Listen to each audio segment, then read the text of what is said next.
Alright, what's up guys? Welcome back to the Glass Can Challenge. Today's part 32, and if you're new here, rules are pretty simple. We have 1 HP, we're only allowed to use cannon launcher weapons, and we're playing Master Mode.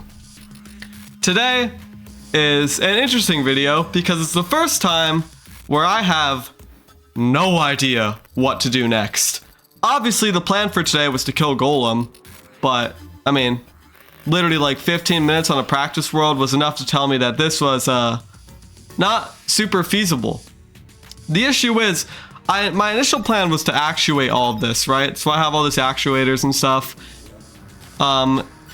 You can't do that till Golem's dead. The wiki was slightly wrong about that. I took the wiki at face value, and yeah, I didn't really think this one through. We have 24 power cells. Worst comes to worst, I could just repeatedly fight him over and over again, but I need more time to think, bro. I had this morning to prepare, and that was not enough. So yeah, I guess I'll give the overarching plan right now. The goal is to kill 1 Golem.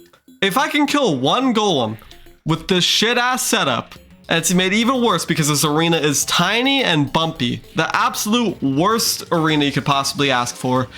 Yeah, if I could kill 1 Golem, I could actuate the arena and make it as big as I want. I would expand that shit all the way up to here. I would make it huge.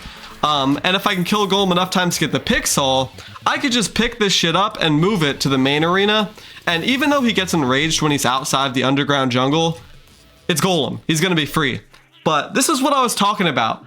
I've been warning myself about this fight the entire run because I know when you get stuck in a cramped arena, it is very difficult to kill Golem. Now I do have a few ideas, which I'm not sure if I'll spill yet, but I gotta tinker around with this fight, quite frankly. So in the meantime, man, I guess I'm just gonna do some random grinds that we're gonna need to do anyways. I mean, the whole reason we're killing Golem in the first place is obviously for progression, but the end goal is to end up killing as many Golems as it takes to get 3 eyes of the Golem. And I'll just throw the accessories on screen. These are the accessories we want. Some of the craziest damage accessories in the entire game. I mean, we're still rocking with ice skates and royal gel, so we have room to throw this stuff on. And yeah, that's my end goal because I want to be the true glass cannon. Golem is the last hard fight of this entire run. I'm just gonna straight up say it. Moonlord, I probably will end up dying a few times to Moonlord, but after my chest loot only playthrough, I've literally learned Moonlord in and out. I know everything about how that guy works. At least I can't necessarily recall it, but I know once I'm in there, I know the attack pattern, everything. Lunatic Cultist too. Obviously, we have free space to go wherever the hell we want. Giant arena, fish on wings. These fights are free. The issue is Golem completely hinders all of my movement. So that's gonna be a problem for me to figure out tonight. But in the meantime, we got a couple grinds. It's gonna be a short video today. I'm just gonna be straight up honest because what the hell else am I supposed to do, bro? I could try 24 times straight and it's like a 10% chance I actually end up killing Golem there because the fight is chaos. I need to be clever. It might involve a slight bit of cheese, but I really want to minimize, like, there's some cheese strategies where you can just straight up despawn all his fists in his head and just kill the body. That's not what I'm looking for, okay? I want to make the fight as reasonable as possible with the resources I have, but unless I get like 100 summons, there's no chance I can kill him with what I have in that arena. Like, it's so cramped. I don't know, bro. Even though I do insane damage, it's not enough, I don't think. Maybe it is. Maybe if I get more wrath potions and a putrid scent and stuff. So that's the type of stuff we're gonna go for today. I need 2 rifle scopes. I'm gonna need 3 more emblems, and 2 putrid scents would be ideal. So I'm just gonna talk about some random thing, and as I do that, I'm gonna be grinding out these things. So it's gotta be done eventually anyways, so sorry for the shorter video today. I know I probably could have planned this one out better, but I was not anticipating just how bad this situation was. So yeah, bro, stick around if you'd like. All right, once again, we got a bit of an unexpected talk today. Dude, Golem keeps coming out with surprises, bro. Initially, I thought I could actuate the arena. That didn't work out. Then this morning, I figured, oh, it can't be that bad. It was that bad, but I don't know. I still have a few ideas on the back burner here that I'll try out tonight, and hopefully by tomorrow, I can kick some golem ass. All I gotta do is kill one. Once I kill one, he's actually free. And then the rest of the run is smooth sailing from there, hopefully. We'll see, man. Anywho, today, I just want to talk about a bunch of random topics. You know, I don't really have one primary discussion I want to talk about, but I got a couple things that I have written down, just random ideas that hit me. So, first of all, let's talk about selective attention. Now, I don't want to make this sound like a boring ass like psychology class, but this is just an interesting concept. If you ever have taken an intro to psychology class, you've probably heard this term thrown around. Selective attention just means like your primary like conscious focus. So, for example, me right now, I'm consciously focused on having this discussion and making my points cohesive and all that. Now, this is different from a subconscious, which I don't even want to use the term focus because you're not focused on what's subconscious about you. You know, stuff like breathing, for example. You can focus on your breathing, but breathing's just automatic. Stuff like bobbing your leg up and down when you're just like, I don't know, tweaking out. That type of stuff. And selective attention is interesting because you can only ever focus on one thing. Multitasking is a myth. Multitasking is simply you're swapping your selective attention between two things repeatedly, which effectively just makes you less efficient. So you really should lock in on one thing. But I don't know, it's just a very odd topic because it'd be sick to be able to focus on multiple things. And I wonder if anyone out there can, but it's not possible. Like even me right now, I tried to get better at talking and stuff by just repeatedly doing it, obviously. Just practice makes perfect. But whenever I have these talks, I'm not playing the game or anything. It'd be crazy efficient if I could do all that farming that I was talking about while having this talk, but I can't focus on two things at once. Even stupid shit like a bat flying onto my screen as I'm trying to have a good talk just throws me off balance. But where this gets kind of interesting is when you're with someone else. You know, me and my friends, our kind of staple fallback game that we're just bored, you know, we got nothing going on. Let's play some Brawlhalla, bro. Brawlhalla is just, that's our game. I know most people don't like Brawlhalla and it's just an uncommon game to play, but that's like our Call of Duty, you know? When we're bored, we just hop on that for an hour and just talk. And it's always an interesting discussion when we bring up the fact that we can have full-on conversations about our days and what's going on and telling stories and stuff. And we could still just be kicking ass in that game, bro. Like, it doesn't make sense how automatic Brawlhalla is for me. And him as well. And it just makes me think, dude, because, like, in 60 years, when I obviously stopped playing that game, could I just pick up a controller and will that muscle memory still be within me, bro?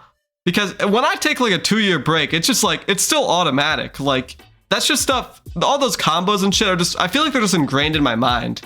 But, I don't know, that's a very interesting concept. The main thing is, though, I think just having someone else to kind of bounce ideas off of just makes these kind of discussions a lot more automatic. Now, granted, if I recorded the talks we had and stuff, they probably wouldn't be as cohesive as me, like, sitting here trying to fully lock in on on a talk and stuff. But they're still pretty cohesive. I don't know. I'm kind of falling off track here, but the point is just, I don't know how that works, man. I don't know how either Brawlhalla is so subconscious for me or having someone else to talk to just makes discussions like way, way easier. But let's move on to the next topic, man. I want to talk about how good the body is at adapting to things. So I've obviously talked about stuff like steroids and just any other drug where if you smoke a ton of weed all the time, your body's gonna stop producing the dopamine and shit. Dude, I sound so stupid when I said that. Your body's gonna stop producing dopamine and all that weed kind of artificially inflates in your brain. And because your body's like, I don't need that. I'm gonna adapt here. My person is artificially inputting all these chemicals into my body. I'm just not gonna produce any more dopamine or whatever. That's why people who smoke a ton of weed and drink a ton of alcohol, once they get sober, they're like, life's so boring. That's why stuff like bipolar medication, actually that's kind of a different thing. Bipolar medication, I'm pretty sure, just makes you not produce that stuff. Because what is it? I think bipolar medicine or medication is related to reducing the dopamine so much in your brain that life just becomes boring. Like, you're not going to be manic, but you're also not going to be, you know, enjoying life very much. So a lot of bipolar people apparently just opt to not take their medication for that reason, because who the hell wants to be all bored? Being manic is probably fun, but being super sad also isn't very fun. I don't know, I'm just kind of regurgitating what my psychology teacher said a while back, but it makes a lot of sense. So yeah, obviously drugs, that's an obvious example I've talked about previously, but also I want to talk about soreness. So in the gym, a lot of people think that if they don't get sore after a lift, they're not gonna grow. That's a myth, bro. You don't need to be sore. And there's different ways where you can just, if you don't like being sore, let me put you on to a method that will simply never make you sore, at least very rarely. Do the exact same lifts all the time. So for example, sometimes I'll experiment around with my lifts, and last year for a month straight, I did literally the exact same things on a push-pull leg split just every day. So push-pull legs, core, push-pull legs, core. So I was in the gym every single day and I would do the exact same things. And I was never really sore, but my numbers were still going up, especially in my legs. So I was doing a ton of split squats then, Bulgarian split squats, and I'd gain a ton of weight, but my legs would never be sore because I would be going once every 3 days, basically, doing the exact same movements. So I was still getting stronger, but my body knows what to expect at that point. It's like, oh, we don't need to be sore here, whatever. Now, that's probably the least scientific explanation of all time for that concept, but this is just a recurring thing. If you do the same exercise all the time, it's not necessarily a bad thing, but your body's not really gonna get sore. Now, unless you go absolutely crazy. If you go absolutely crazy every day, your body's gonna be sore every time. But straight up, I'm gonna be honest, I don't go absolutely crazy every day. Most people don't go absolutely crazy every day because that shit is insanely difficult. Sometimes I still have those days where I get in the gym, it's just like, I do not wanna be here whatsoever. But I do my best, bro, and I get better at pushing it myself even further because the gym builds that as well. It builds drive, as well as discipline, as well as muscle. If you do want to be sore all the time though, my tip is do different shit frequently. Stuff like, if you bench frequently, like if you start every chest day by doing flat bench, you probably do get sore, especially if you're not going like every 3 days or whatever. Like if you're going like once every 5 days, for example, doing chest, or once a week doing chest, you probably will be sore. It really is about the frequency as well. But let's say you're doing that every single time, and then one day you just switch to flies, you are gonna feel hella sore because flies just get that deeper stretch and they're a different movement, bro. They're still working your chest, but you'll get extremely sore because your body isn't used to doing that. Also, it doesn't even necessarily have to be the exercise you do or the movement you do. It can also just be like the rep count.